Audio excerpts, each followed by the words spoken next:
Welcome to another episode of the Ringside Rundown podcast. My name is Erik Vasquez, and joining me on the line is the excellence of podcast execution, the best there is, the best there was, and the best there ever will be in wrestling podcasting. The Marty to my Sean, the Animal to my Hawk in this podcast Legion of Doom, this Stone Cold to my Cerebral Assassin in this two-person podcast power trip. She is podcasting Sith Lord Warrior. She is coming straight from the Berg. She is Shay Hickson. Shay, what's going on, my friend? What is going on? I am already thrown off by this week because of the holiday. I feel like today's Monday, and it's Yeah, not. it's But not. It's not. It's not at all. Not even one bit. like, I'm gonna blink tomorrow and be like, "Oh, it's halfway through the week already. That's fine." But other than that, can't really complain. Yeah, Just enjoying the nice weather. yeah. The weather has gotten a little nicer, a little cooler. Fall is on its way. Thank God. Yeah, and talk about a busy week in terms of professional wrestling, which is what we're doing here. If you're a new listener to the podcast, this is a professional wrestling podcast where Shay and we basically talk about what's going on in pro wrestling. Usually we do like questions episode where the entire episode is the listeners, you guys asking us questions, but this past couple weeks, we've been stacked with pay-per-views. I mean, we've had to do predictions and previews. The next week after, we have to do recaps and reviews, and it just continues now. We got to talk about Bash in Berlin that just happened this past weekend. Not only that, but All Out is happening this coming weekend. It just doesn't stop with these pay-per-views. It really doesn't. I feel like it's been like 10 years since we've actually done a questions episode, but Yeah, unfortunately, we got to go with the schedule, and thankfully, we literally just talked about this. We won't have to worry about another pay-per-view for another month after this. right. So we should be good. Yeah, We'll be we're covered. good. We're gonna be good. Next week we'll obviously be talking about what went down at AEW All Out, and hopefully no crazy press conferences, where nobody starts any drama or anything like that. But then after that week, we get back to our regular format. But again, like I said, this week we got a lot to talk about in terms of what went down with WWE and the PLE and last night's Monday Night Raw playing a factor. We're talking about Bash in Berlin, and then we're going to give you a rundown of what's happening for AEW All Out in Chicago this weekend. So again, AEW, for some reason they think it's a good idea. You have to have All In, and then like 2 weeks later have All Out. I don't get it. I really don't. I mean, it's like we have to have it in Chicago. Yeah, whatever. But it's just like, guys, do we have to keep doing this? You can actually space it out. I don't think people are gonna mind. Yeah, I don't think so either. But the only thing that minds right now is my bank account because I have to buy another pay-per-view. Yeah, it doesn't stop, It doesn't. unfortunately. It doesn't. It doesn't. Neither do we. So might as well get right into it and talk about what we have to talk about first. Let's get on the same page about Bash in Berlin. It was the PLE that happened this past Saturday. It was in Berlin, Germany. Obviously not Berlin, New Jersey. They were in Berlin. Yeah, right. They were in Berlin, Germany. The first time that there has been an event in in Germany for WWE in like 26, 27 years. So it was a big deal. First, let me say the German crowd right under the French crowd in terms of just absolute madness, energetic and enthusiastic throughout the show till the very end. They were super appreciative for having the chance to have an event happen there in Berlin. It was really cool to see. Those European crowds, they sure know how to do it, don't they? Like, it just makes us look like weak. Well, you know But what? I got to give credit to Denver last yeah, night on Raw because we're recording on a Tuesday night. Last night on Raw, Denver was just wild. on fire, man. And what did you think about the new guy, Joe Tessitore, on commentary? I thought he was pretty good, honestly. I mean, obviously, like right at the beginning, it took a little getting used to, but no, he's good. He provides. I think it's just a different kind of like style, Right. different kind of look, but I think it works. I'm excited to see what he does once he gets comfortable with the wrestling lingo and the I don't know, the nuances of wrestling commentary. But Right. if that's like the first preview, I'm definitely not opposed to him coming back. Like, I'm Right. excited to see what he can do. Yeah, he can only get better. My favorite part when Jackie Redmond was talking to Pete Dunne backstage, And Jackie Redmond goes, because he had a message for Sheamus, and he goes, "Is that a message from Pete Dunne or is that a message from Butch?" And Well, you hear Joe Tessitore in the back. He back goes, "Jackie, no, oh no." like, oh no. I just thought that was hilarious. He has that sports vibe, but he gets the wackiness of pro wrestling, and he knows when to use his voice to present that. Exactly. And he definitely achieves a good balance of humor and like drama and seriousness. Right, yeah. So again, we go to Berlin, Germany, Saturday.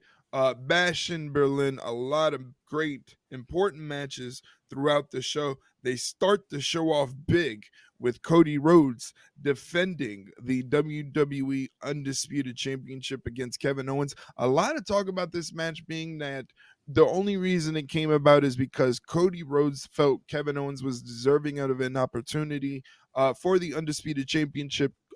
Kevin didn't see it that way, but then he, after some coercing, took the match, and they had the match in Berlin. And for me, I thought it was another old school match in Cody's reign. I love that Cody's knee played a part in both the physical aspect of the match plus the mental. When Kevin Owens hesitated to pull the trigger and really attack the knee, I was wondering while they were outside if he was going to do like a pop up power bomb on the apron or Yeah. try to power bomb him through the announcer's desk, and he really didn't do that. The hesitation was enough for Cody to find an opening, getting his knees up to block KO's senton. Cody hits KO with another crossroads and picks up the win. Like I said, I love the old school feel to Cody's matches, especially the big ones on the PLEs. My rating for this match was 3.75 out of 5 flames. So what'd you think of the match? Funny enough, I gave it 3.5. So as Okay. usual, we're kind of in the usual like range. Right. This was definitely like textbook storytelling in a match, and the crowd just ate this match up from beginning to end. Like you could tell is just the way that crowd was reacting on this opening match. You knew what you were going to get for the rest of the night, which again, it's a European crowd. We're used to the craziness, so this is like not we weren't nothing out of the ordinary really, but it was just those chants right at the beginning. It's like, okay, you guys are like on. You guys are Right. like ready to go. But no, the match itself, very good. That ending was just crazy. Those again, it was just like I think the crowd played an important part of that, especially towards the end, because everybody was just like everything they did felt more sensational because the crowd just ate it up the entire time. Yeah. But yeah, we you kind of were wondering towards the end if Kevin was going to finally do it because you kind of sat there holding your breath a little bit because it's like, all right, he didn't bring out the killer instinct that he's won titles with, so what are we doing? But I think it's a good thing that he didn't because then you can expand on that story of more hesitation of do I really have the killer instinct anymore and just kind of delve more into like the second guessing and the self doubt, I suppose, which would add some more layers to Kevin as a character, which inevitably will probably turn him on Mm. Cody because Cody needs somebody for bad blood still. Yeah. Just saying, but no, the match itself was fun. Again, from start to finish, the crowd played a big part in it. It's Cody and Kevin. You can't really go wrong with either of them, which Mhm. is nothing new. So yeah, I gave it a good 3.5 flames. That's good. That's good. That's a good rating. Again, there's I don't know if it's just an online sort of fan deal, but there's always a polarizing aspect. It seems it's not just Cody. It seems like it was the same thing for John Cena. It's the Hmm. same thing for Roman Reigns, and now it's the same thing for Cody, where people are just looking for things to nitpick and kind of Yeah. bring about a negative aspect to how Cody is doing things. For me, it's highly enjoyable because these matches that Cody's had since he's won the WWE Undisputed Championship, they're super old school. You Yeah. know, it's slow pacing in the beginning that gradually picks up to make you go, wow. They were really going crazy towards the end and had you on the edge of your seat. Again, this was all um, a match that you had to kind of use your wrestling noggin for. Yes. You know, you can't just look at it and see what's on the surface. The main thing is, again, Cody didn't want to disclose any information about an injury, which is it makes a lot of sense from a pride standpoint, the pride of Yeah. an athlete, and it's also again the fact that Kevin Owens didn't pull the trigger. We didn't get that glimpse of the old Kevin Owens. You know, the old Kevin Owens was Yeah. absolutely cutthroat and ruthless and just downright was willing to.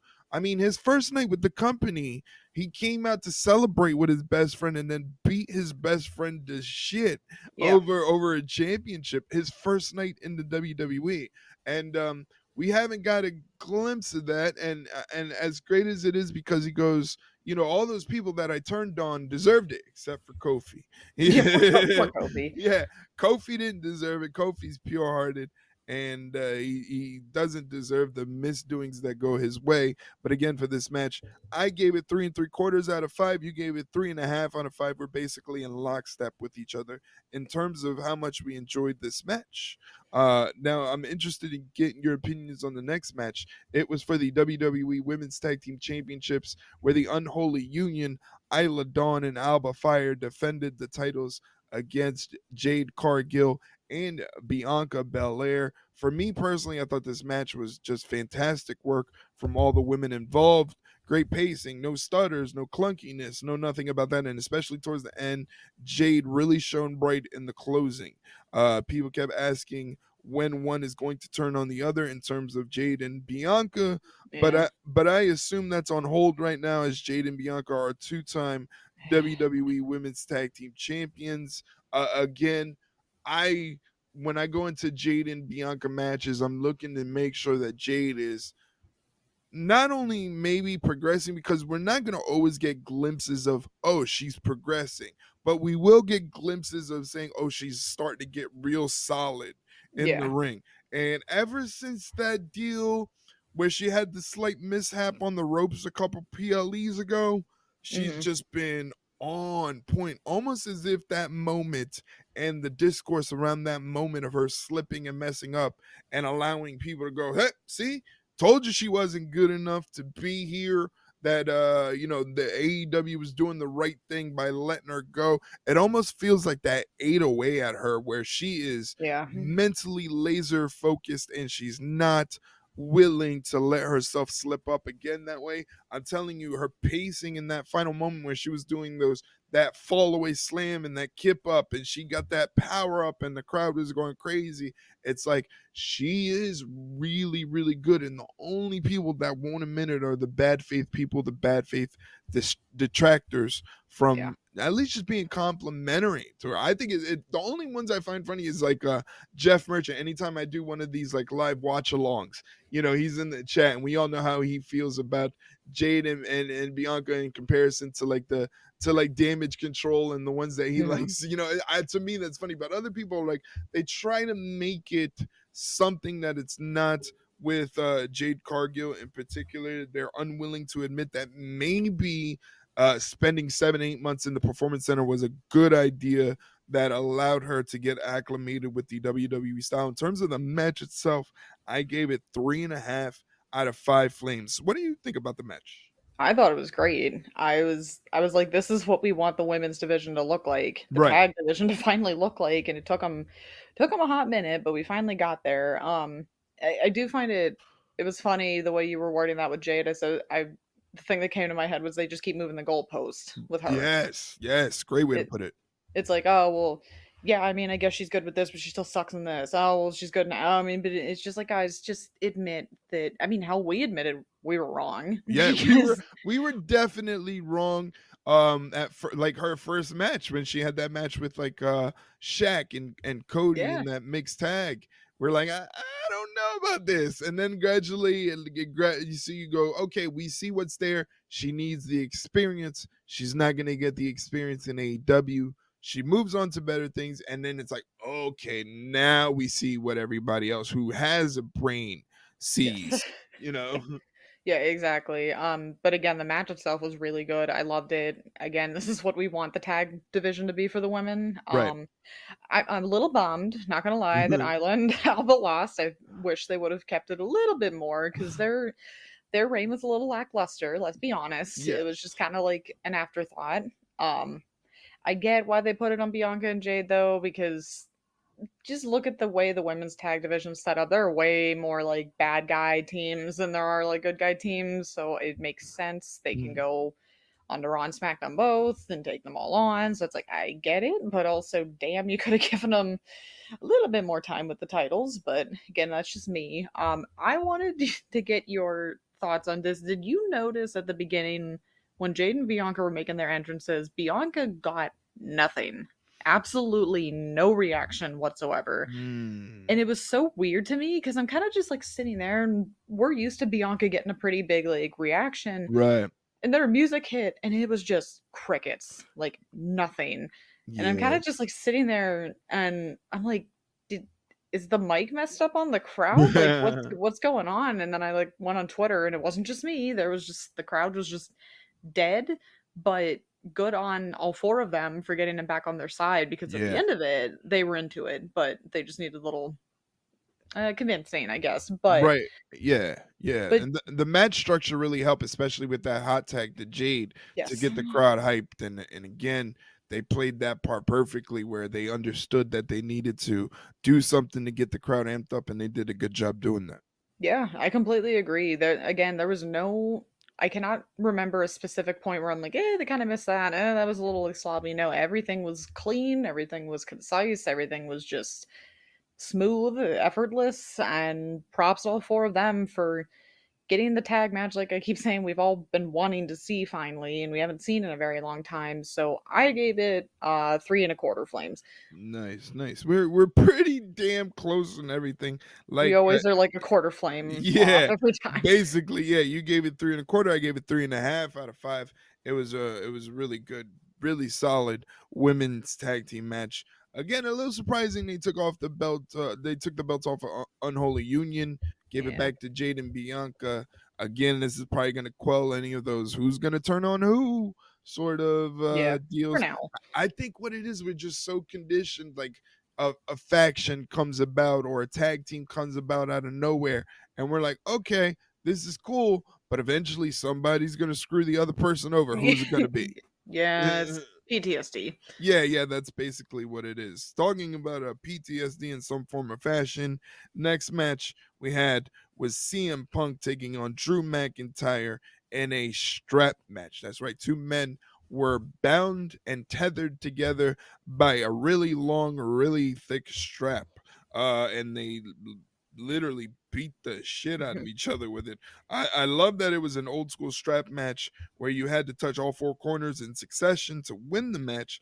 That one spot that they had where both men were 3 for 3 on corners and Yeah. battling for that fourth one was excellent. You really understood the drama. Like this was the easiest way to tell a story in the ring with the physical aspect of professional wrestling, which is what Triple H's MO at the end of the day always is, telling the story. And that one spot where they're 3 for 3 on corners because Drew McIntyre is dragging around Punk, and as he's hitting one corner, Punk waits till he's not looking and he hits the same corner. They get to the Yeah. last one and it's like a battle. Like they're just battling. Think about it. They're just battling to touch a turnbuckle corner.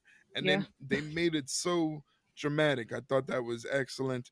Punk, on the other hand, he hits 4 GTSs, one for each corner, and picks up the win. Plus, gets his precious bracelet back for the time being. If Yeah. you watched the Raw last night, Yikes.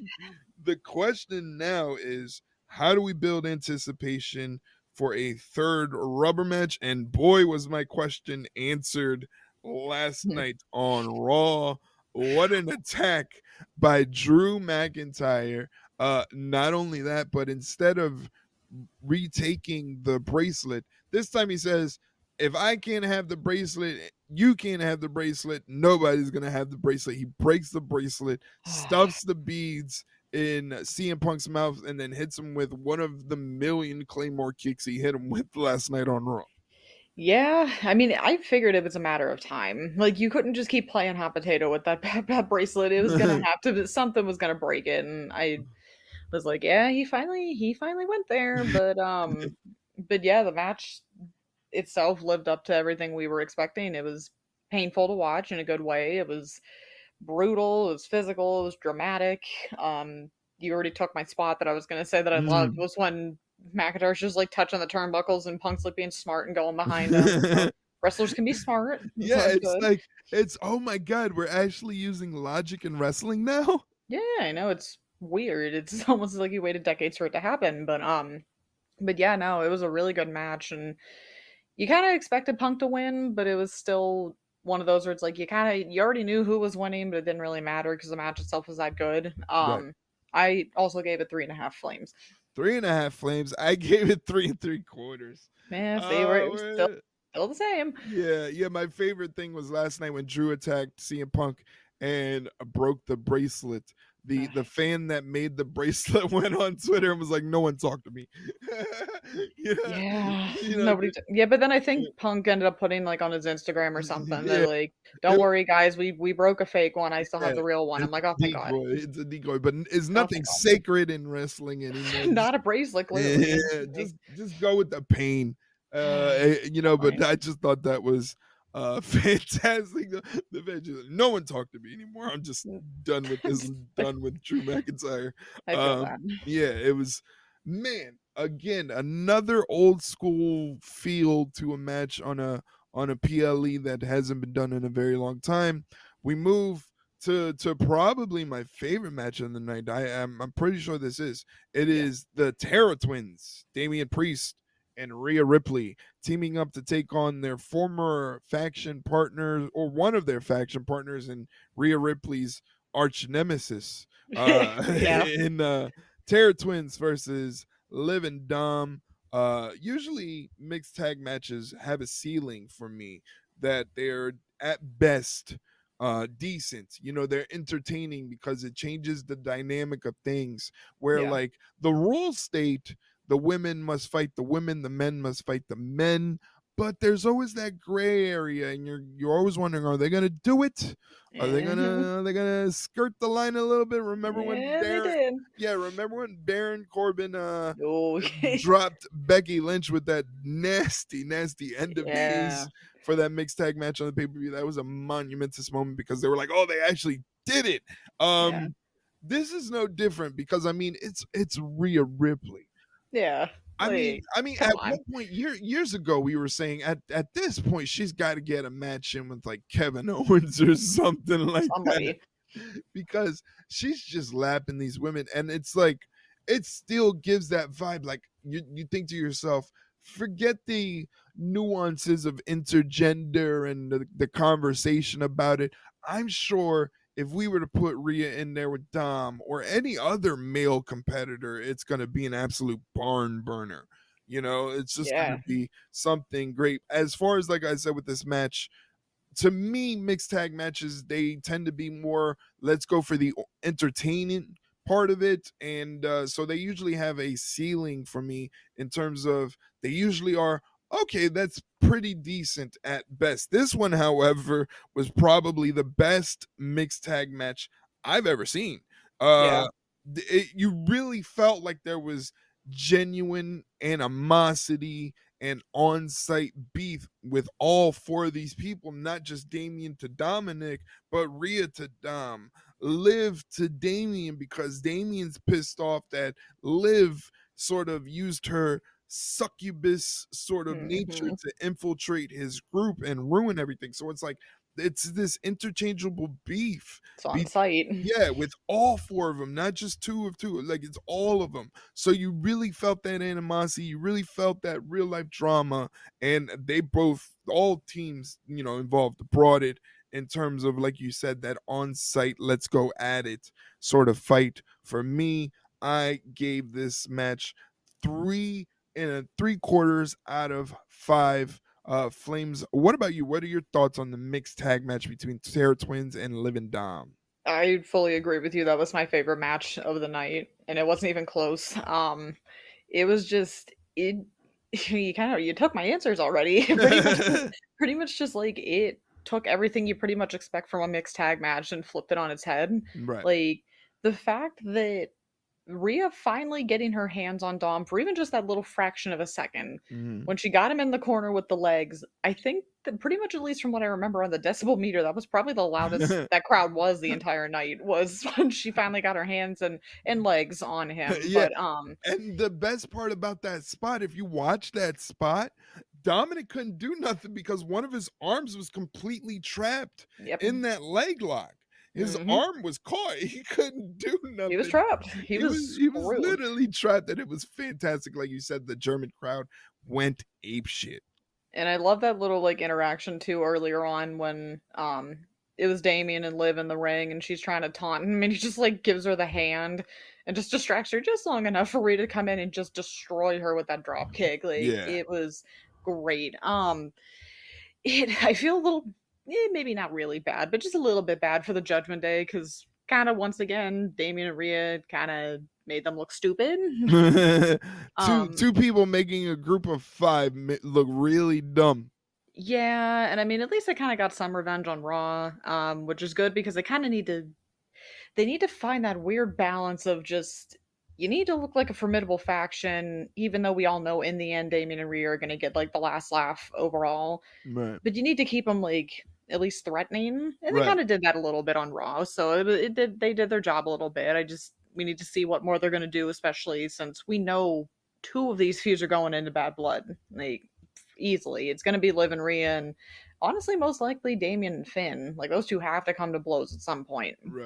But funny enough, I also gave it 3 3/4 flames because again, it's my favorite match of the night. It was great. I need to see more of this from them, and you know what?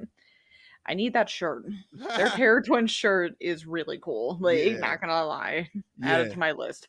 It is like it's one of those things in terms of wrestling merch. We talk about wrestling merch a lot, and we're like, yeah, like 80% of wrestling merch designs they kind of suck, but they usually come out with 1 or 2 that are like, okay, I can vibe with that one. I'm actually wearing the All Rise T-shirt that you bought me. It's very Nice. comfortable, and I enjoy it Nice. very much. So yeah, definitely pick up that Terror Twin. I hope they keep the Terror Twins thing going. I feel like it's a very marketable thing for the WWE. And if you pay attention to the Ringside Rundown TikTok, you know that we feel like I feel like Rhea Ripley's like an honorary Puerto Rican. I feel like Damien's Yeah. been teaching her the ropes, and I feel I like think so. she's invited to our little block party, to come hang out with us. Perfect. Yeah.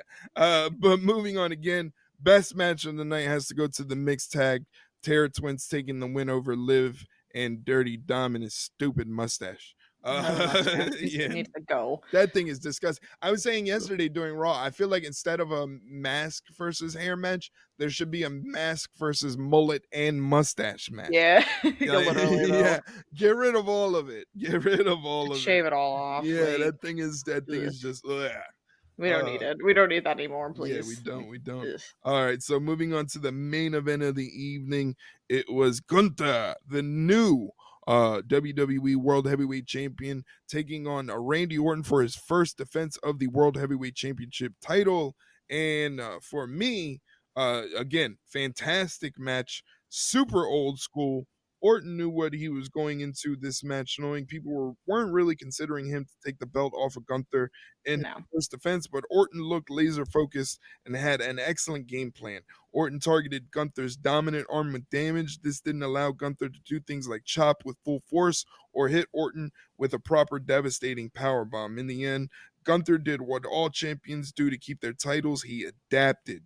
Gunther couldn't hit Orton with the proper lariat to put him away, so he adapts and continuously locks Orton in a sleeper choke. Orton did his best to fight out and stay conscious, but Gunther had Orton locked in like an anaconda with prey. The match was over, and both men shake hands as a sign of sportsmanship and respect. This was my highest rated match of the night. Not my favorite. There's a distinction, but it was my highest rated match. I gave it 4 out of 5 flames.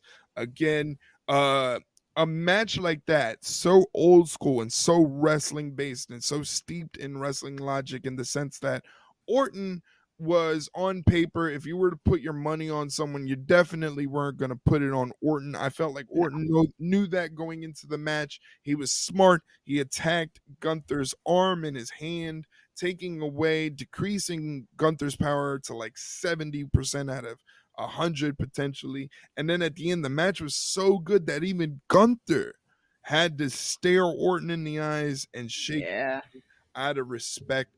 That's how good that match was. That a man like Gunther, who's so prideful in not only beating his opponents, but really humiliating them, Yeah. making sure that everybody knows at the end of the match that Gunther's the champion for a reason. Nobody's on his level. But again, he had enough wherewithal, enough passion, love, and respect for the sport that he had to shake the hand of someone that will go down undoubtedly as one of the greatest to ever do it in Randy Orton. Again, just phenomenal. The whole pay-per-view, the whole PLE was Yeah. felt like a real old school wrestling show. I loved it, and that's why I gave this match 4 out of 5 flames. What about you? What did you think? I pretty much feel the same way. It was just, again, another old school wrestling match filled with, again, storytelling and just Mhm. resiliency and adaptability from both of them. It was just, what more could you want? If you want a pure wrestling match, show people that one for sure. Yeah. Like, Oh, good. it's Yeah, just, yeah. you couldn't go wrong with it. I, this has nothing to do with the match, but I'm glad that they at least admitted that Gunther's not actually from Germany. They're Yeah. like, "Oh, his adopted home." I'm like, "You guys have been saying this is his hometown for weeks, and it's been driving me nuts because Austria is not Germany." Like, I get that it's close, but guys, come on. That's like saying I'm from Ohio because I'm an hour and a half like away from Pennsylvania. Like, that's not how that works. Like, whatever. But Yeah. that was just my nitpick, but that had again nothing to do with the match. The match itself was fantastic. I gave it 3 3/4 flames. Nice. Again, we're like really, we're just a quarter off from practically every match, which is fantastic. I love it. Overall, it's another fantastic PLE from WWE, much like what we got with the NXT Black and Gold with their takeover events. Yeah. Eventually, we're going to start to wonder how they can keep up the momentum of great PLEs. That was a big thing when Triple H was running the show for NXT, and when we get those takeover events, we would be like, okay, on paper, this one, like, there's not a lot of things to be. There's like a few things to be excited about, a couple dead holes at least on paper, and then Yeah. we watch the event, and we're like, Jesus Christ, like. They got us again. Yeah, and honestly, we don't get to talk about it today, but NXT No Mercy was a Yeah. lot. It gave a lot of that vibe where you're like, okay, I mean, this seems like a fun wrestling card. Nothing too crazy, nothing like WrestleMania level. And then you watch the show and you're like, damn, that was a really, really good top to bottom wrestling event. I got to give a shout out to Jada Parker. I've been raving about her Oh, all weekend since NXT No Mercy. What a star making performance from that was my Jada. favorite match of that entire night, bar none. That was so good. It Jada was so good. freaking brought it, man. I'm telling you, in 2 years, I even said it. Jada Parker is going to be as big as Rhea Ripley. That Yeah. she's got it. She's got all the tangibles, the confidence, the athletic ability, the swagger, the understanding of how to do certain things, the trash talking. She just, much like Jade Cargill, just needs a little bit of that seasoning, that Yeah. little bit of that experience, and she's got it. It's just it's amazing how they're going out and they're finding these athletes with no wrestling background, and they go, hey, you'd be pretty good at this stuff, and they convince them, and it just takes off. It's fantastic. But back to Bash in Berlin. Overall, for the entire PLE, I gave it 3 3/4 out of 5 flames. My favorite match of the night was the mixed tag match. Going forward, what I wanted to see, we pretty much got an answer on Raw, which is why WWE is so great right now and they're so hot. I wanted to see what happens with the Terror Twins, and they're keeping things going without, obviously. Drew and Punk, we were speculative about the third and hopefully final part of this feud, this Yeah. blood feud, because as someone said on Twitter, at this point, they're gonna have to fight with guns. Like, see, let's see, They're gonna have to kill yeah, somebody. Like, let's see who's the first person to shoot the other. Because at this point, it's yeah. crazy. And it got to that point on Raw, and then an interesting thing they did too was, I wanted to know who was going to be Gunther's next challenger for the title. So Punk comes out on Raw last night, and he's like, "I want Gunther," and you're like, "Okay." He's We're got, like, yeah, okay, sure. like, in my head, I'm like, I didn't "Okay, believe it. okay, that's great, but if Gunther gets his hands on CM Punk, one It's over. chop and CM Punk is gonna turn into Thanos dust. Like, He might be dead. yeah. So I was like, okay. I don't know from a physical standpoint, this is a good idea. Drew McIntyre says, from a physical standpoint, Nah. CM Punk is now dead. and Yeah. then Sami Zayn comes out and he says, I beat you before for a title.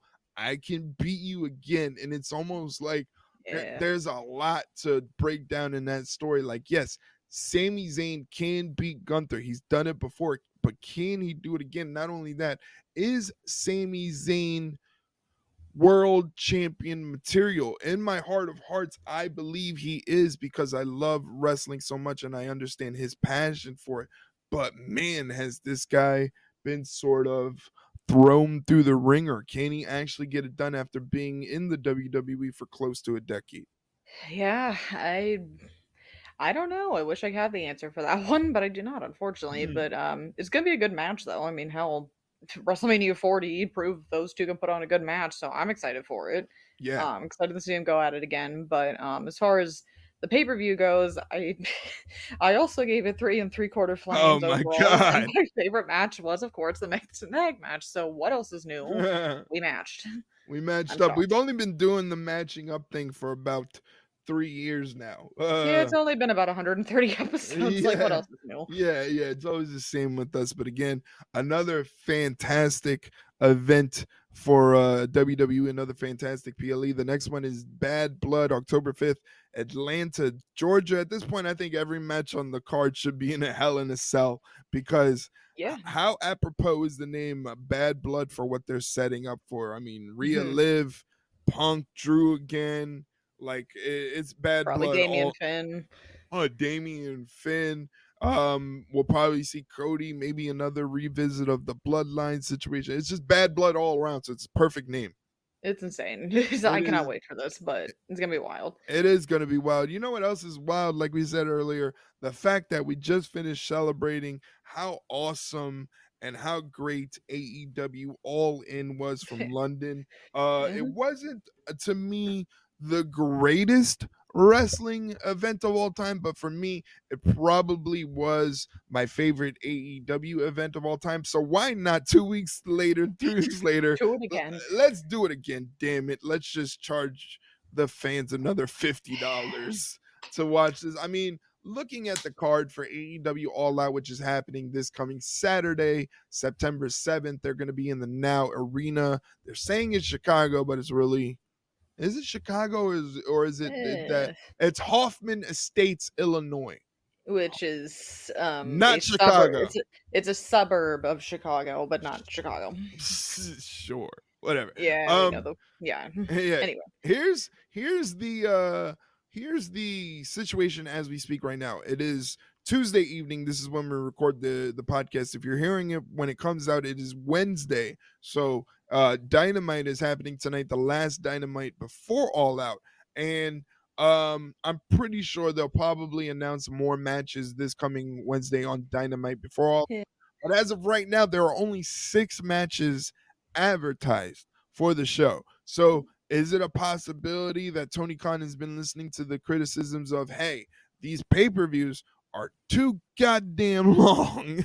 Yeah, like I need a nap, especially when you have these pay-per-views on Sundays. I have to go to work the next day. Like, please stop doing this to me. I can't.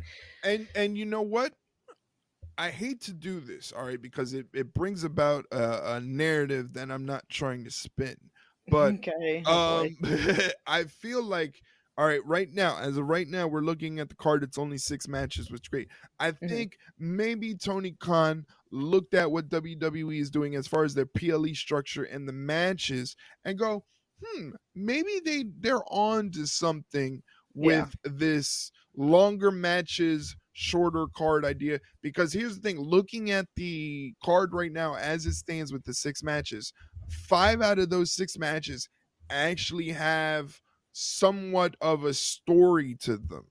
Yeah. The only one on the card that I'm looking at right now that doesn't really have a story is Mercedes Monet taking on Hikaru Shida for the TBS Championship. But that is still interesting because Hikaru Shida is doing this whole thing where she's portraying, she wants to be known as the ace of the women's division in AEW, and I really like that. But I mean, you look at the from top to bottom, Osprey, Pac.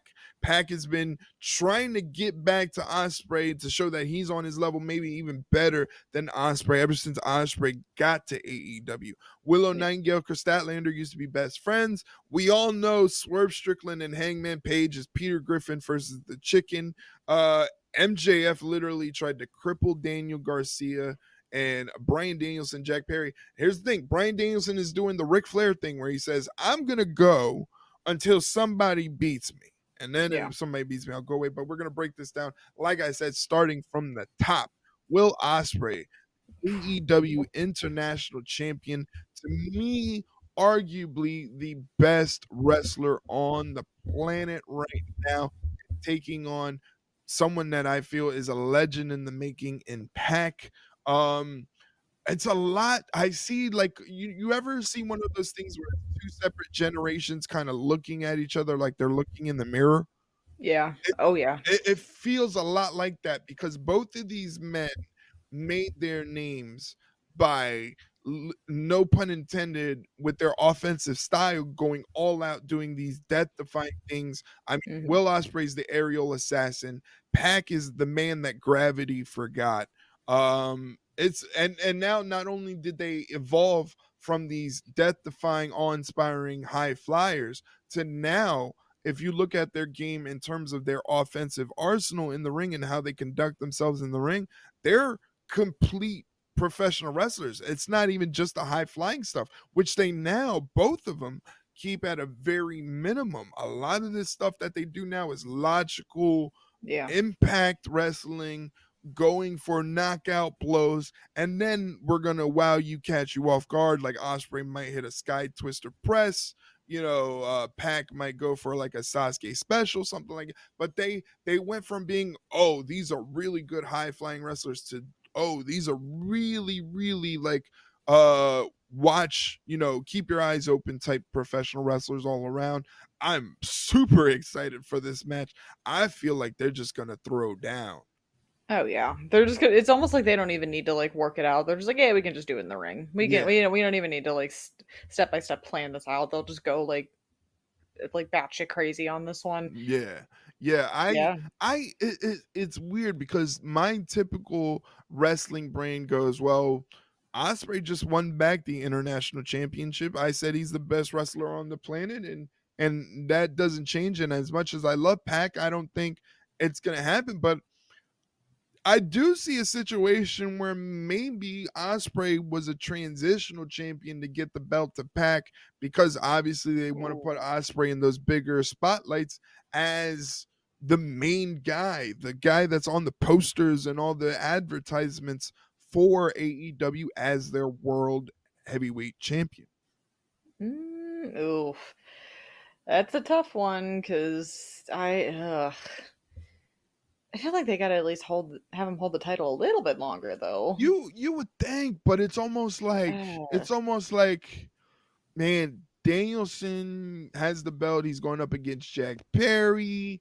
Um, Again, Osprey's just too damn good to be there's no disrespect to the international championship, which is one of, if you want to talk about a workhorse title for guys like Orange Cassidy, who had that legendary run as AEW international champion, yeah. Moxley, those guys really put some I feel like, and this is not just because I'm not vibing with the MJF character, the MJF title reign forever, however long it was, did nothing for Yeah. the whole deal. The changing into the American is just stupid. But again, there's enough lineage in that title for it to be considered like a workhorse title, and I feel like Will Ospreay already proved that he's a workhorse before he even got to AEW. So I'm just saying, I don't think it's definitely going to happen, but I do see if maybe if Pac ends up pulling the win out for this one,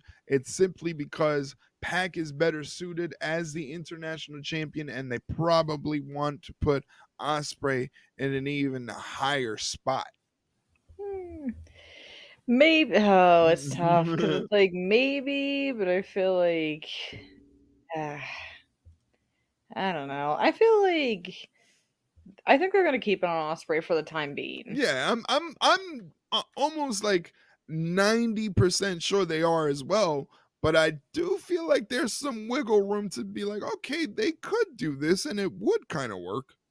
Yeah, it could work. I feel like oh, I could just see some people losing their minds though, where it's like, what do you mean he just won it back and now he's losing it already? Like, I don't know, but Yeah. we'll just say that we'll just say Osprey hold Yeah, on to it. safe bet we're both going Osprey. Yeah. Put your money on the aerial assassin. Yes. There, Exactly. there you go. Next matched up. I know this is a match you're really, really looking forward to. Two women that were the best of friends, almost sisters. Both were cheering each other on as they made waves in all elite wrestling. Now, it's just I don't even think it's like jealousy, bitterness, anything like that. I think it's mainly that little evil troll, Stokely Hathaway, getting in the ear of Chris Statlander Yeah. and turning her against Willow Nightingale to the point where now these ladies will do battle for the CMLL Women's World Championship in a Chicago street fight. Now, we all know when AEW has their women in any sort of hardcore no DQ type match, these ladies are going to knock it out of the park. Willow Nightingale, in particular, has been in many of these hardcore Yes. style matches and has always almost over delivered. And to the point where like any other no DQ hardcore match, you're at the end of the match, you're going like, holy shit, these people practically killed themselves. And you bring in the situation where they're trying to tell a story of two best friends going wrong, and now there's this internal beef with each other. It's over the CMLL World Women's Championship, so there's a trophy at stake in the end. And probably in real life, these two women are very, very close, very good friends. And they say in wrestling, when that happens, when you're out there wrestling someone you consider your best friend, you kind of take a little bit more liberty and a little bit more Oh yeah. stiff and snug to let them know where you stand. So I feel like these ladies are gonna bring it. Um, It's tough. it is tough, but I feel like, in particular for the CMLL World Women's Championship, uh, for the fact that it's an opportunity for the Mexican crowd whenever they get a chance to go to Mexico and defend that title, I think that they would really love to see. They got something different with Willow Nightingale. Oh, yeah, with Willow, but when they see someone like Chris Statlander, Yeah. who really doesn't wrestle in that area, is not there very Mhm. often. They're I gonna know where you're going with this. Keep they're going. gonna look at her and just go, "Wow." Uh-huh. Like, oh, she is different. She's a complete Mhm. powerhouse. She has a look to her. I was a little worried when Chris had this sort of change of heart where she went to the dark side, but it fits her so well. Like Yeah. she's just playing the part, so nobody getting a tizzy. All right, she's just playing the part, but you look at her and you see the way she conducts herself, and you're like, she's kind of a bitch. Like, you Yeah. know, Like literally though, like you know, like that's the kind of vibe I get from like, oh, she just seems like that person that's just not approachable at yeah. all, you know, like, and I mean, she goes from being that sort of person where she was like, oh, she's great, she's the people person, she connects with the people, to like, I don't even want to go say hello to her because she just feels like she's gonna say something really mean to me, you That know. I think well on top of that too, I think her and Stokely work really well where it's Oh like yeah. he's just stupid. Let's just be Yeah. honest. He's just stupid and dumb and saying the dumbest shit, and she's just like, "Yeah, sure, whatever. I mean, you're here, I guess, but it's fine." But she can still be funny, but in like her own like bad guy kind of way. Right. I'll be honest too. I was a little worried because I was just because we all know I love Stat. She's been one of my favorites for a while, so I was like nervous at first to see what she could do when she turned to like a bad guy. But it works. It really does work for her. And I think I knew where you were going with this, so I'm going to say it. I'm just going for the sake of. I feel like they also just need to further legitimize her, like, turn. I think Stat's going to walk away with that title. I think so too. Yeah. I think so Yeah. too. Because here's the thing. It's not like anything, it's no disrespect to the CMLL organization or their title, But I don't even think people that watching AEW that are going to be tuning into this pay-per-view really care for the title itself. They're not looking at it going, "Oh, well, Willow can't lose the CMLL World Women's Championship." No. Like, Yeah. like AEW fans probably don't care for the championship lineage, but they do care about the match. So whether or not the championship plays a factor on who could possibly win, I don't think for AEW fans really analyzing this match, because I don't have access to CMLL content. So I can't really tell you, if there's I can't tell you how they even would operate with this championship. So again, it really leaves the door open as to who can win. I got to go with Chris as well. I just feel like there's more meat on the bone to do things with this new character that Chris is portraying, and little evil ball-headed Stokely Hathaway following in tow. Yeah, I completely agree. And you already took the words right out of my mouth. Is that AEW women and street fights always go very well together? Just They go haven't had a single bad one yet, they so just go crazy. I don't see that trend breaking on Saturday. So those two are going to kick the shit out of each other. It's going to be so much fun. But at the end of the day, Stats bringing home some gold. I'm with you there. So we're both 2-2 in predictions. We both got Will Ospreay, Chris Statlander winning the first two matches on this card on paper. Speaking of kicking the shit out of each other, on site beef, just straight hatred. Hmm. Swerve Strickland is going to be taking on his arch nemesis, Hangman Adam Page. This time it's going down inside of a steel cage. Talk about old school. Talk about matches with a story. Talk about bad blood, real beef on site. Let's do this. You don't get much more on site than Swerve Strickland and Hangman Page. For No. some reason, these guys just can't separate from each other, go their own ways, have their own careers, to the point where it's like, any other feud or angle, we go, okay, we had that Texas death match, we had all these crazy matches, they delivered some big moments. Let's move on. Not Hangman and Swerve. No. No, this is like, Uh-uh. I don't like you, you don't like me, and we're gonna be fighting till the end of time. For me, it's like, as I said with All In London, Strickland, Danielson, the greatest match I have ever seen as a wrestling fan. And I'm looking to see how Strickland can keep it going. Will he achieve that same match? Am I expecting Swerve Strickland to give me a second greatest match I've ever seen right after the first one? No. But No. uh it's a matter of, can I see that, oh, maybe this dude, not he's already a star, but can he make his footing into the conversation as being one of the best in the game right now? Should be at the top of the conversation. That's what I want to see. Hangman is very interesting because I feel like this new character approach to Hangman Page kind of fits like a glove. He Yeah, he plays crazy very Yeah, well. he looks like a psychotic version of the Marlboro Man. Yeah. Literally, though, like the crazy guys. Yeah, the crazy eyes are insane, and it just speaks to the depth of the talent that Hangman Page has. Because remember, a few years ago we were looking at him. Oh, he's the funny drunk guy, that's always Yeah, drinking on camera. To now, he's a psychotic cowboy. You know what I'm yeah, saying? So like, I can't wait for this match. I know, much like the women in their street fight, these two are gonna beat the bloody hell out of each other. Both men are probably gonna be busted open. Expect a lot of blood. It's a yeah. steel cage match. I I don't think Swerve can take two losses back to back. Nope, nope, nope, nope, nope. I will not allow it. I will not allow him to lose twice in a row. It also like at first I'm like, okay, maybe Hangman might get his revenge until that promo where Hangman says, "You can't beat me one on one." And as soon as he said that, I'm like, oh, Swerve's kicking his ass. Swerve is gonna kick his ass, throw him all over that cage, like bust him open. Like it's gonna be wild. These two are gonna kill each other, but yeah, Swerve's got to win this one because you can't afford to have him lose two in a row, especially after All In. Like you can't. Like Hangman, that just he can take the loss because he could just go further into Yeah, like psychosis. psychotic. Yeah, exactly. So yeah, I feel like Swerve's got to win this one Yeah. for sure. Yeah, I think I'm with you on that.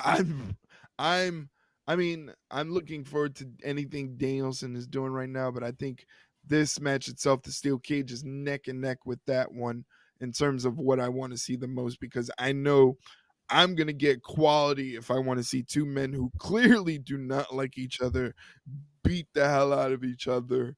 Yeah. um, I think I read an interview, like, and I was paraphrasing. They were interviewing Hangman Page, and the interviewer asked him, like, after everything that's happened between you and Swerve, do you think that you guys can ever sit down and maybe hash it out and bury the hatchet and come to some sort of mutual respect to each other? And his interviewer is asking Hangman Page this question, and he looks at the interviewer and goes, "Have you lost your fucking mind?" Yeah. like that was his response to that of, could you and Swerve not really just be friends, but just be cordial with each other? No. And it's like, No. no, no. I'm just like, you know what? That's fair. That is fair enough. This is East Coast versus West Coast, Pepsi Oof. versus Coca-Cola, McDonald's versus Burger King. This is, you don't like me, I don't like you, and we're gonna show people we don't like each other. But again, like you said, I don't see Swerve taking 2 L's back to back, but this is definitely my match that I'm looking forward to the most. Yeah, me too, for sure. Yeah. And now, moving on to another match that has some storytelling into it. I feel like this can actually be a sleeper match.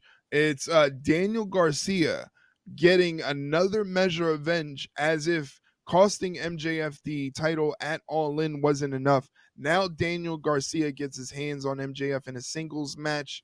MJF really vows for revenge against Daniel Garcia for causing him that loss at All In, but Daniel Garcia has a lot to fight for, as well as MJF. The last time we saw Daniel Garcia in the ring, MJF almost crippled him in front of his family.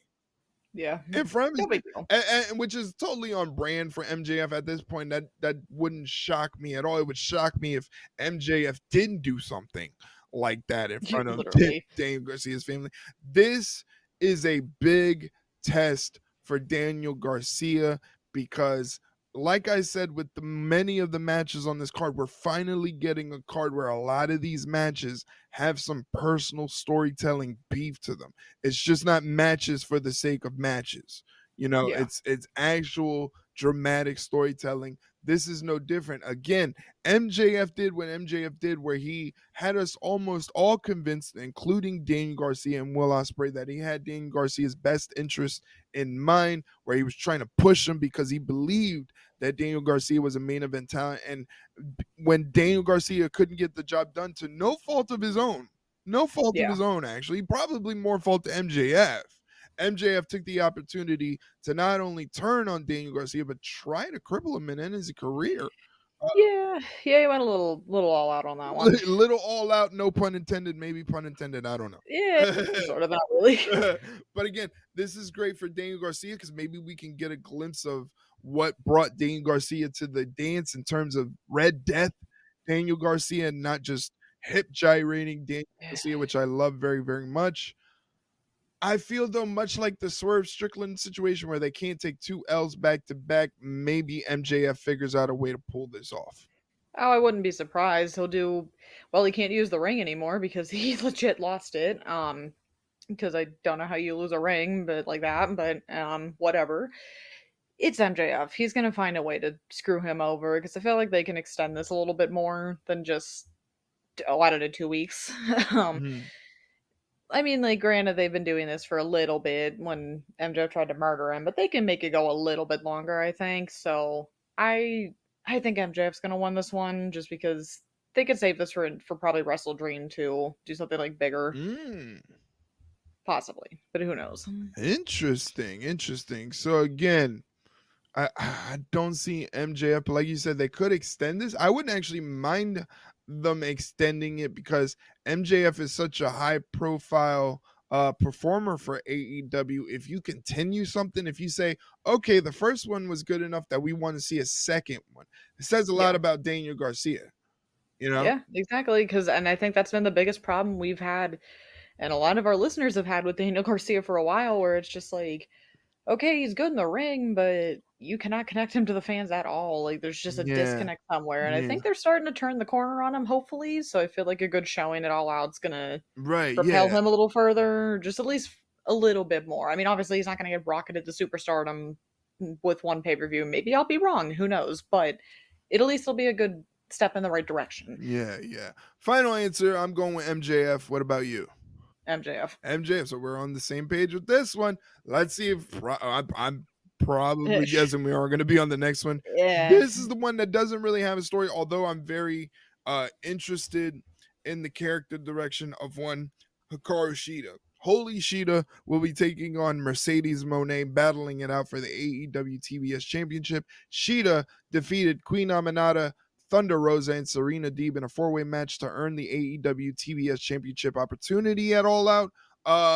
This one, like I said, other than her winning the four-way match to gain the opportunity, doesn't really have a story. But I am really interested in Shida proclaiming and trying to prove that she is the ace of the AEW women's division. And I will say it every single time. Hikaru Shida deserves endless praise for the simple fact that the she motivated herself to really learn English so that she Yeah. can cut these promos and you believe them. She talks like it's not even the fact that her English is just amazing from learning it from scratch, but she understands tone, inflection, Yeah. the dramatics of your facial expressions when you give these promos. Like, she's telling people, no, I am the ace of the division, and she believes it so much that it almost seems like she gets emotional about it. Like, her voice starts to crack, and it's like, you guys won't believe me, but I'm Hmm. telling you, I am the best woman in this division. I am the ace of this division. And this could kind of lead into almost like a Hangman situation where, like, people won't believe it, even though Sheeta delivers these great performances, to the point where she goes into a mass sort of psychosis, where, like, if they're not going to believe me strictly based on my performance, well, I'm going to start taking people out, like, She and did. she did. I think it's there, you know. Yeah. Um, I think that piece is there, so that's good. So there is that little glimpse of maybe there's not storytelling in this match, but there's some storytelling somewhere. Um, Yeah. Mercedes Monet, she's got to knock it out of the park with this one. She, She does. I mean, I think we could pretty much get it out of the way. She's not losing this title. Like, Mercedes is retaining. right. I feel like I'll be interested to see what happens when Cheetah inevitably loses, because I feel like she's been kind of teetering on the edge the last few weeks, and I think this loss is just gonna be that final like push to just have her just break. She's Right. just gonna like crumble, do maybe turn heel, who knows, but do something. Something's gonna happen with her because she's very on edge right now. I was literally talking to my boss about this morning at work. I said, I'm nervous for this match, and it has nothing to do with either one of the competitors, really. I'm nervous that if this match is just like good, or even just, I mean, honestly, it's just good. Let's just say it's a good match. I am so nervous that these idiots on Twitter are going to turn right around and be like, see, it was Britt. It was Britt this whole time. She sucked. She was getting sandbagged, or like she was sandbagging Mercedes. It was all her fault. And it's Yeah. just like, I just know this is going to happen because we know how Twitter fans are. So it's just like, I hope it's a good match, obviously, Right. because I don't want to see them fail. I'm just worried that this is just going to add fuel to the fire of, see, this that whole match at All In was Britt's fault. It wasn't Mercedes. She's too good for that. And it's just like, sure, guys, because you can't stop talking about somebody who's not even in this match in the first place.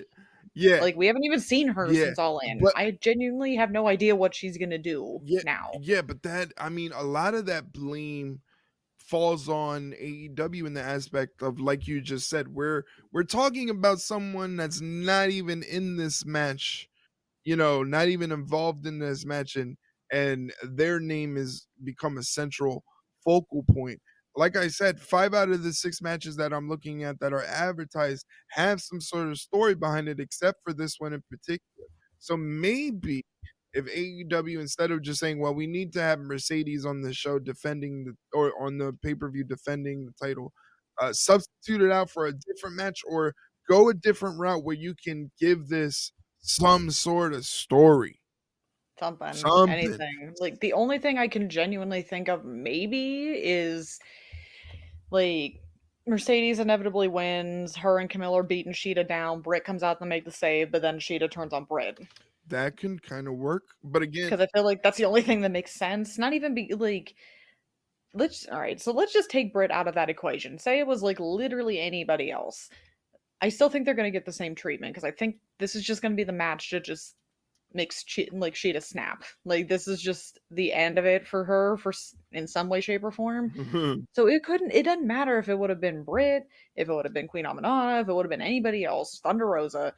They're still gonna get probably that kendo stick to the back, right. probably because Okay. I think this is just Sheeta's like, and you maybe not even just the heel turn, maybe just this is just her like breaking point in some way, shape, or form. It's gonna be her breaking point. It's just a matter of is she gonna take it out on somebody or. For all we know, she's going to take out Camille and Mercedes both, which could happen. I could see Sheeta doing that, but yeah, it's just like there's really no other reason other than just Sheeta wants to prove herself. Like that's it. Yeah. Like Mercedes hasn't even done any type of like has she even been done any hype up for this match at all? I don't think so. For this match in particular, no. I haven't Exactly, seen any. exactly my point. So I feel like this is just more or less a story of just Sheeta trying to prove herself, and it really has nothing to do with the title. It's just Sheeta trying to prove that she's the ace of the division, and if she loses, who knows what happens, but it's just kind of like you just felt the need to have Mercedes on the title or on the card, so I guess we'll just do this. Yeah, that's what it screams of. Just simply, we need to have Mercedes on there because we paid all this money for Mercedes. And I'm sorry, I'll just say it. It has no slight Mhm. against AEW. This shit happens all the time. They dropped a lot of cash for Mercedes Moné, and they're not getting the investment return Mhm. that they initially thought they were going to get. Phoning it in. Phoning Just a it little in. bit. Hey man, once you get that money, it's work smarter, not harder. Yeah, like okay, my thing is you we talk about this all the time and I think we very rarely have seen it with Mercedes so far in AEW. She always posts these videos of how she's training the Lucha Libre and she's doing this and she's doing all these things. When do we ever see it on an AEW match? I feel like Yeah. maybe once or twice, if that, but still, she's not this like and it was so funny because I was talking to my boss about it. I said, if you saw Sasha Banks before you saw Mercedes Moné and you would see the two now, you'd be like, this is a completely different wrestler. Like Yeah. this isn't even the Oh same yeah. I person. I Like agree with you. Yeah. this isn't the same person that main evented an NXT pay-per-view in Brooklyn. Like what the fuck happened? Like Main and we know evented a night of WrestleMania. but yeah, like it was at one time one of the biggest stars in wrestling, one of the biggest women's names in WWE. And then I don't again the money maybe I don't know, but just maybe she's become again you don't want to like speculate because you Right. don't want to be those people, but it's almost just like maybe she became a little disillusioned with wrestling and is trying to get it back or something. But I that millions of dollars probably didn't help either. But I the way I see it is almost like the Alex Rodriguez situation. That all your life from the time you were a middle schooler till well into your adulthood, you were told you're going to go down as one of the greats. You're going to be a legend, a Mhm. star. You're going to be all of this. Once Sasha Banks figured it out in NXT and it started clicking, and that boss character came to light, she probably had everybody from Triple H to Dusty Rhodes like, you got it. There it is. Yeah. Banger, banger. And she excelled at it. Um, like you said, she brought all of that with her to AEW. She just forgot to bring the work rate. The need to constantly be on your toes. If you want that top spot in that organization, you got to be careful of all the other women because in NXT, in WWE, NXT, she had Bayley on her heels. She had Charlotte on her heels, Becky on her heels. Hell, even Summer Rae at one point was on her heels. Yeah. They were Yeah. doing good stuff with Summer Rae. She goes to the main roster. it just kept going. It just kept flowing from Ronda Rousey to Bianca Belair to more Bayley to more Becky to more Charlotte. So she constantly had to be on her toes and elevate her game, because having that title thrown on your name is going to be one of the greats. That's what drove her. When she went to AEW, she already had that in the back of her mind, and there's nobody in AEW in terms of what Sasha Banks could do. There's nobody in AEW that comes close to that. Yeah. I'm Like, not not even close. Not even close. Not Britt, not Jamie, not nobody. Queen Aminata, Sky Blue, Thunder Rose, go through all of those women in the AEW roster right now and try to match them up with what Sasha Banks did in NXT and her first couple of runs in WWE on the main roster. You can't. There's no comparison. So there's nobody on her heels nipping at her saying, I'm gonna lap you in terms of Yeah. being the best. She was already given infinite amount of money from Tony Khan. Tony Khan's buttering her up, hugging her and saying, you're the best, Mercedes. We're so glad to have you in AEW. You're bringing so many eyes to AEW. And she hears that and it's like, I really don't have to do nothing.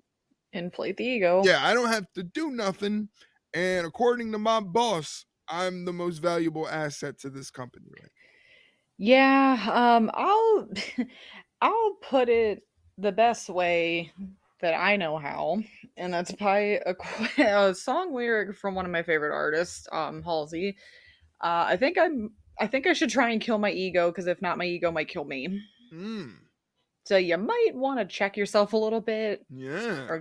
or else you're gonna get wrecked. Yeah. And one of these days, somebody's gonna come around, and or just these mediocre performances and more people outside the stands won't be able to defend her a whole lot, Yeah. because again, that whole all in thing, it was all the Mercedes stands getting thrown at Britt, but I feel like Britt already had gasoline on her to begin with, so it didn't help. But I feel like at some point, if Mercedes keeps this shit up, you're not going to be able to blame the entire women's locker room Yeah. that she had a bad match. If after a while, well, this woman sucks. This was a terrible match. This was a terrible match. You have to kind of look at the common denominator in it, and that's Mercedes. Yeah. Unfortunately, after all of that Mercedes slander, we're still gonna pick her to win the match. We're still gonna. Yeah, we kind of have to. Yeah. Sorry, Sheeta. I love Sheeta. Sheeta is Yeah. world champion material. She's multiple time AEW women's champion. But unfortunately, all the chips, they're all in on Mercedes Moné. So we're going to go pick Mercedes Moné again. You and I lockstep. We got Osprey, Statlander. We pick Swerve, MJF, and Mercedes Moné. That brings us to the last match that is advertised. Again, we're pretty sure that come later this evening on Dynamite, they're probably going to announce more matches on the card, but this is just what we have available. And this is for the AEW World Championship, where the new champion, Bryan Danielson, the American Dragon, will be defending against the TNT champion, Jack Perry, the Scapegoat. However, the TNT championship is not on the line. It is just for the World Heavyweight Championship. Not only that, but as Bryan said this past week, he said, everybody's wondering when I'm going to retire, and I know I've made a lot of speculation about my retirement, but the plan is I'm going to the wheels fall off. I'm the champion right now, and I'm going to go to be the champion, and I'll retire when I'm no longer the champion. So they're billing this as a career-threatening match. He's going up against Jack Perry, the Scapegoat. I feel like we're getting to step one of, okay, this Scapegoat thing is starting to work. It's starting to click. Like, Jack Perry is starting to get that swagger where he's just not paying attention to the naysay. A lot of naysayers, a lot of people don't want to believe that this is picking up steam, that this is kind of working, because there's a lot of muck on it. You know what I'm saying?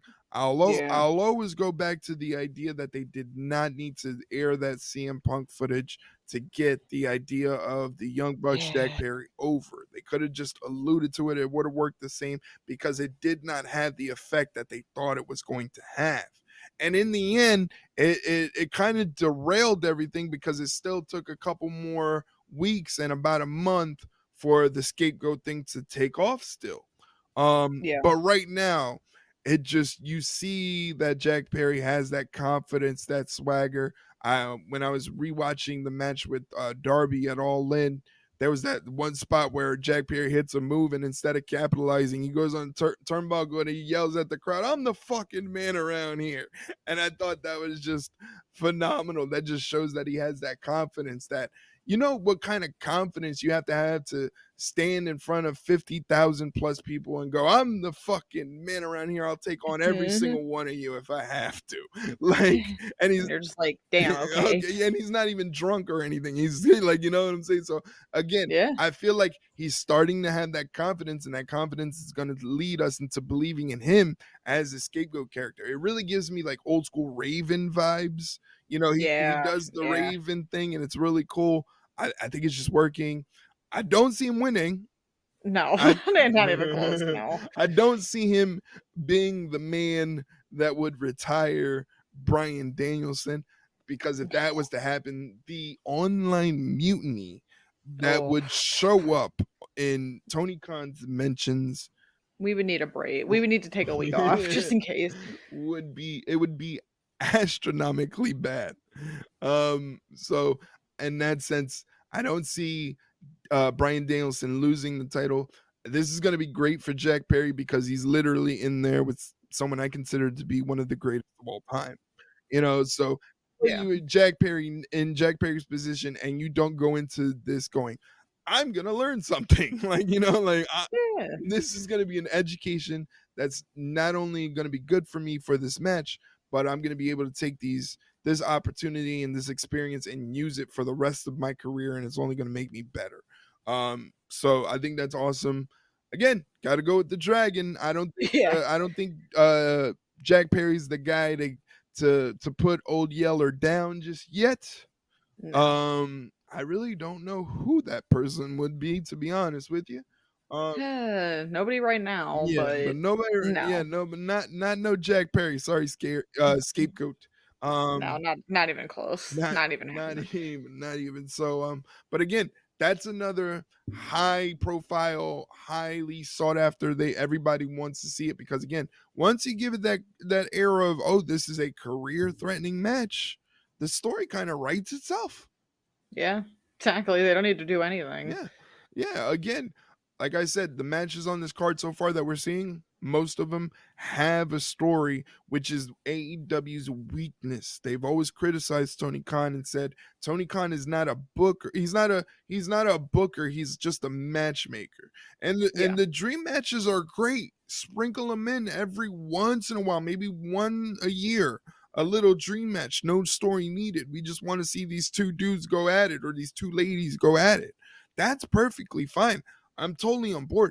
It's just the idea that you wanted your product to be different simply because you want to show off wrestling, which is okay as well. But I think as wrestling fans, we realized, like, oh man, we really do like the drama and the storytelling and the soap opera aspect of this all. Like, it really opened up fans' eyes, not only to that, but like I said last week, AEW, WWE on two totally opposite ends of the wrestling spectrum, and there's a bunch of different wrestling in between. But if you're a true normal brained wrestling fan, you're like, this is great. Like I could watch AEW, I could watch WWE, I could watch either or, I could watch like as a wrestling fan.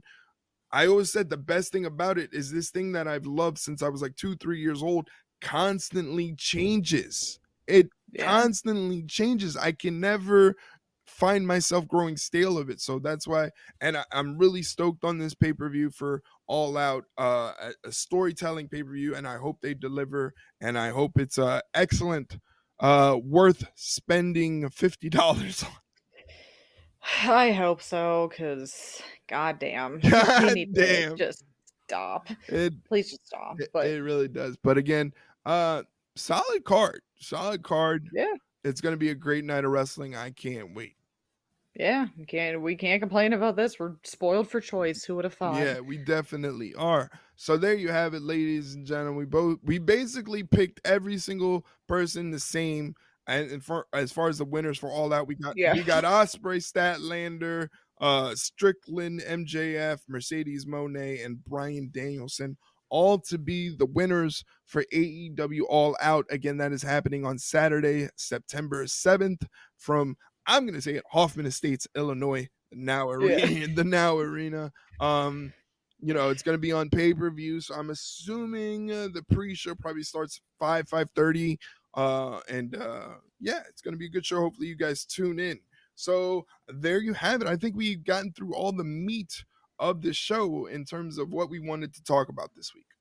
I think so. Remember, you were worried. You're like, well, I just hope we get to like an hour or an hour and a half, which we're almost to an hour and a half, so we did We're it. almost there, and luckily, I have a lot of stuff to go through in terms of plugging what we got going on in the Ringside Rundown. Obviously, like I said, this is the Ringside Rundown podcast. Thank you for listening. You can find this podcast on any major or even non-major podcast platform. Wherever you listen to podcasts, it should be available. It's on Spotify, Apple, iHeartRadio, Good Pods, Podread, Public Read. It's any podcast platform. The Ringside Rundown should be on it. If it's not on the platform that you use, go ahead and find us on social media. Send us a DM letting us know what platform you use. I will get you a link to that platform on a silver platter. The caveat is you have to give us back the silver platter because we only have one. It's very expensive. And as we've been stating on this podcast, we're running out of money.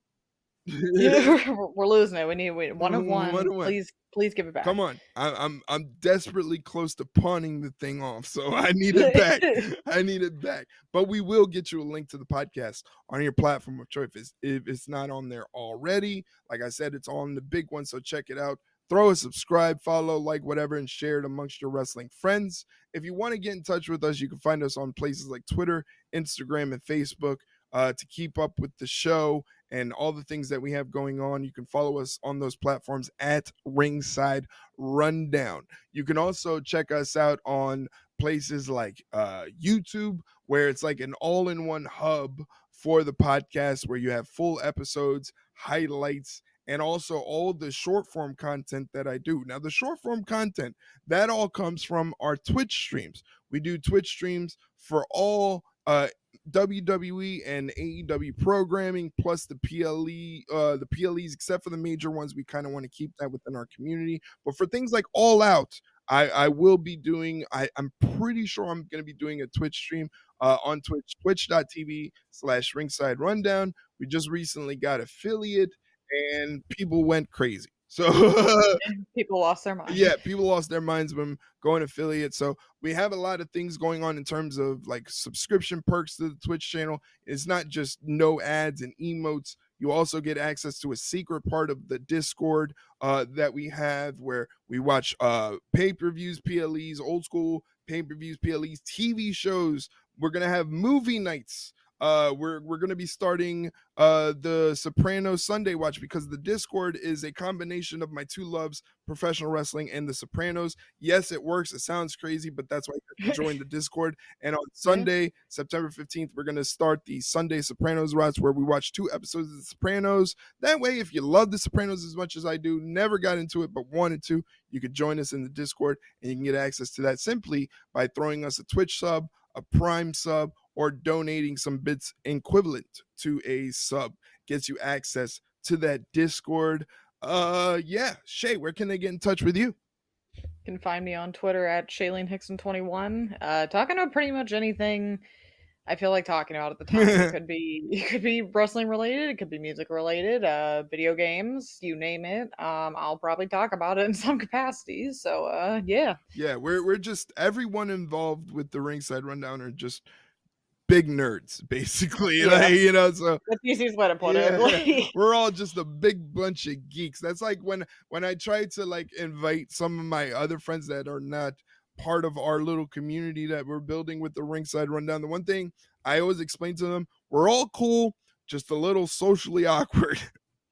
Literally though, like if you don't mind us talking about our interests for a couple hours, you'll be fine. Yeah, exactly. You'll fit right in. So again, come join the fun, especially the Discord. The Discord is a non-toxic, non-judgmental space for all wrestling fans, whether you're a new casual wrestling fan or a die-hard wrestling fan like myself. We do all types of stuff in the Discord. Even on the Twitch channel, I've implemented channel redemption points where I can give you a wrestling finisher, or I can assign you a wrestler, and I do little write-ups in one of the channels in the Discord about those moves or wrestlers that I assign to you. So those are all the other perks. It's not just no ads and emotes and stuff. I try to do something to give you guys some value for your support. So hop into Twitch, watch some wrestling with us, join in on the chat. The chat goes crazy. We have commands now. They redeem channel points for videos like the Big E slapping meat story about how he just has that dream match with Goldberg. A lot of people that watch what I do on Twitch don't know that steep of wrestling lore. So when they redeem that and they see the video, like last night's stream, somebody redeemed it twice. Like it was just so funny. Yeah, they redeemed it twice. And then also the like Zelina Vega prank call videos on there. It's just madness on Twitch. You guys got to join in on the Twitch. It's a ton of fun. It's a lot of fun what we're doing over there. And again, Shay and I have been doing this for 3 years. The wheels aren't stopping. We're still having fun. Shay, I consider to be one of my best friends in this world, and I can't think of a better partner to do it with. Exactly. We always say if it wasn't for one another, it's like we wouldn't be doing this. We would just be shouting into the void or doing something completely different, which I don't think I'd want to do. So yeah, I couldn't ask for a better podcast partner. Thank you. And we can't ask for a better audience than you guys. Please let us know what you think of the episode this week, and tell all your friends, if they're into wrestling podcasts, to check us out over here at the Ringside Rundown. For Shay Hickson, my name is Erik Vasquez. Next week we'll have a recap of AEW All Out, so be on the lookout for that one too. Thank you for listening to this episode, and we'll talk to you on the next one, guys. Take care. See you later, guys.